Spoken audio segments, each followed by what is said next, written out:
قال قل للمقوت موعد البورة اقترب.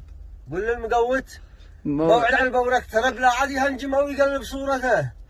في شهر واحد نص منه قد ذهب ونصها الثاني بدأ في رحلته. ذاك الحظاء قد شل فرشه والكلب عباق يدي كردي في غرفته. وينقلع لا عاد نشوفه من رجب، لا بعد ذي الحجة بشهر نوقته.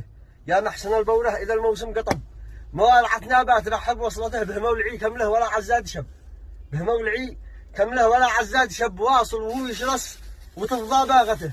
6 شهور كم قد تعذب واقترب، ويجي لها الرازم وتصغر ضجنته. قال 6 شهور كم قد تعذب واقترب، ويجي لها الرازم وتصغر ضجنته. قل للمقوت لا يهنجم قد وجب، في ضربة البورة حتكسر شوكته. ونشتري ب150 في الحسب، وقات هالخلقه عطرخص قيمته. وكل ربطه روس او عارض عصب ب5، ونخليه يكره عيشته ب5، ونخليه يكره عيشته. وسلام.